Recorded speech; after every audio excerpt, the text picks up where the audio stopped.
this work with horses is my passion. I'm Razelle, Drescher, and I am certified in the modality called equine assisted learning.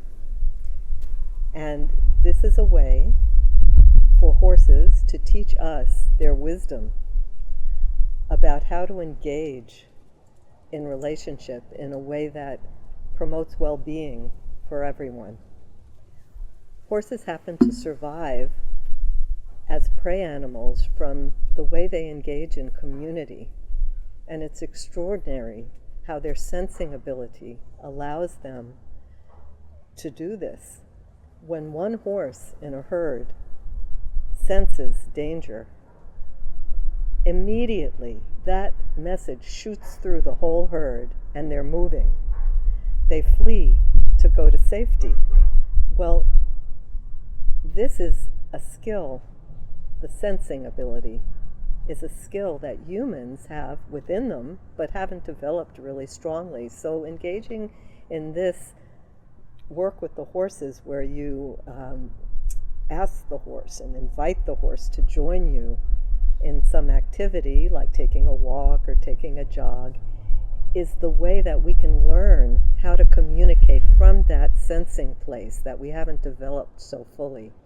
So when I learned about this, I'm a business coach. I've been a business coach for more than 3 decades. I know what the frustrations in the workplace are, and many of them have to do with relationship. That's the key thing. How do you get a business to work well? Well, relationship often is the stumbling block there. And when people come to engage with the horses, they get to see where they stand. What are the skills that they have within them? Is a horse feeling safe with that person? Is a horse willing to engage with that person? These qualities that I'm speaking of are often described as leadership qualities. And the leadership qualities that horses respond to in their herd to survive are the same qualities that they respond to in us, even though survival isn't the issue when they engage with us.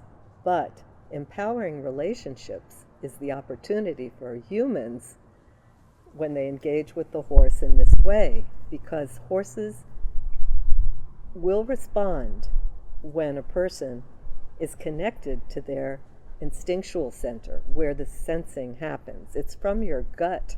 It's not from your head. It doesn't mean that your mind isn't instrumental in communicating. Of course, our mind is an invaluable tool.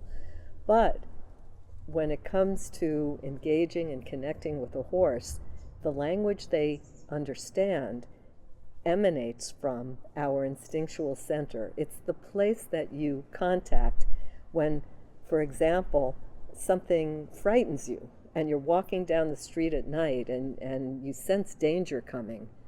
That's something to listen to. That's important to notice. That's our sensing ability.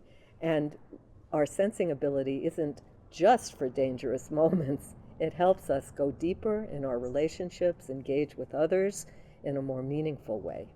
I have 2 thoroughbred mares, Ginger Snap and Queenie, and I adopted Ginger Snap more than 10 years ago now. She was a rescue horse, and at the time I didn't know about this work that I came to be involved in shortly after that, and I had no idea that Ginger Snap would be an excellent teacher of this work. So she's an amazing teacher. She shows people amazing things. And Queenie, I met when she was a week old. A friend of mine raised her on her ranch, and when she needed a new home, I wanted a second horse because I had just become certified to do this work. And it's typical in this work I do to have 2 horses to utilize as facilitators. So these horses are free of equipment, and they engage with the students who come or the participants, and it's 1 horse and 1 participant at a time. It's very safe. It's in a round pen, and I offer individual sessions and team building sessions Team building has a focus on leadership skills, as I mentioned, because those are the skills that the horses recognize. So for people looking for team building that impacts their workplace in a positive way regarding well-being and leadership that is inviting, not controlling, that's the opportunity with this work that I do.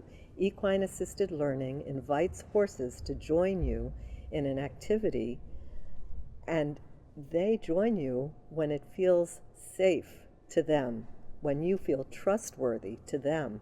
Well, those are the things that you want in a leader in your workplace too.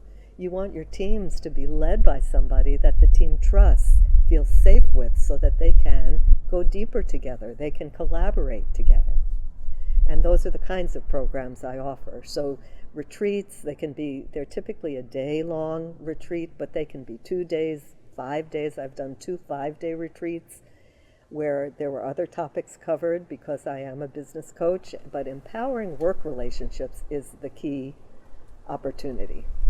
That's the best question, because it's amazing what they show you about the way you engage with people, because people respond in various ways similarly to the way horses respond. So it's an amazing opportunity to understand. For example, do you push a horse away? Is a horse reluctant to walk into the space you're occupying and be with you?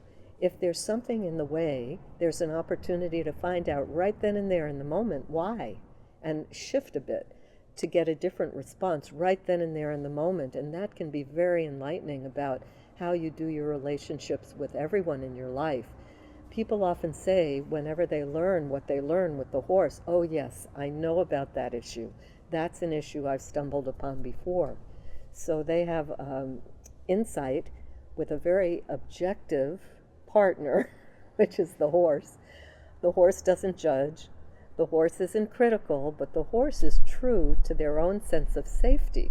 So they will engage with a person who is present, has clear focus and intention, and who's authentic. I think authenticity is one of the major requirements for engaging with a horse, and that's a great model for the workplace as well. Fabulous.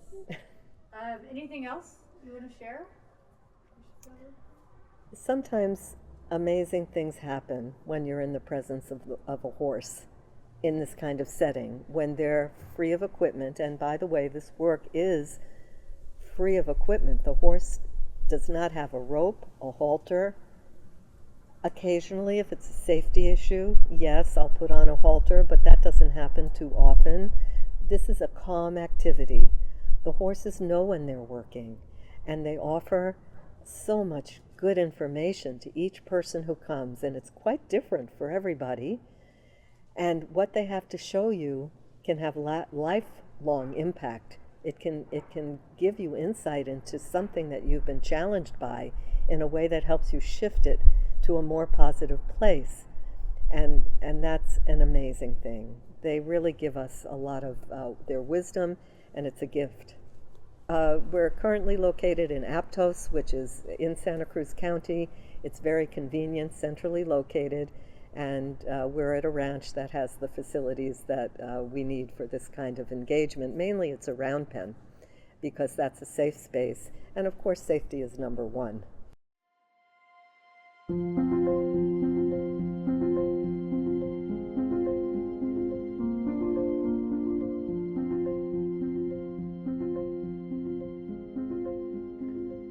Are you in charge of the space that's around you? Are you in charge of who comes into that space and who you don't allow into that space? Do you even think about that? Or do you have subtle, uncomfortable feelings, but still go forward anyway? This is a chance to understand more about your own space around you and why keeping that space feeling good can help you in your life and your relationships. The horses are very sensitive to who's in charge of the space you're in. If you say you're in charge, if I say I'm in charge, They'll move out of the space that I'm in if I have a clear enough voice. Better that she move out of your space than you move out of hers, because leadership means you're in charge. Right. Okay. So, yeah, so if you want her to move, you imagine more. All you have to do is think it. Okay. The language that I use has to start from your gut. What they can hear is more on the vibrational level down here. Well, what's that? You might say. What is that like? Well, that's when you have joy about something you're doing. It's when your intention is clear, and when you're really excited about it, they'll hear you. If you turn in the direction you're going, she'll know. But of course she has to, the energy, I think the energy just stopped a little bit. So here, just do a little, just this. There you go, she's got you. She's with you, see? You have to be very clear on your intention. So some of the qualities that they respond to are presence, true presence. Presence is not always what we are, even when we're standing and sitting together. Presence, true presence that they respond to is when you plant your feet, put your roots into the ground to ground yourself, and have a clear intention of what you want to do with them. That's what they can hear. That's what they respond to. It's very fascinating. And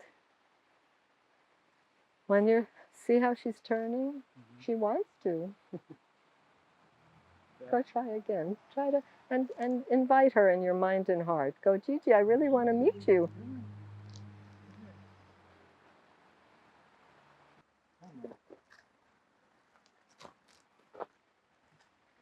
Do you have any idea inside yourself what is going on? Can you describe, how do you feel inside at the moment? Lost for words. That's okay, not a bad thing.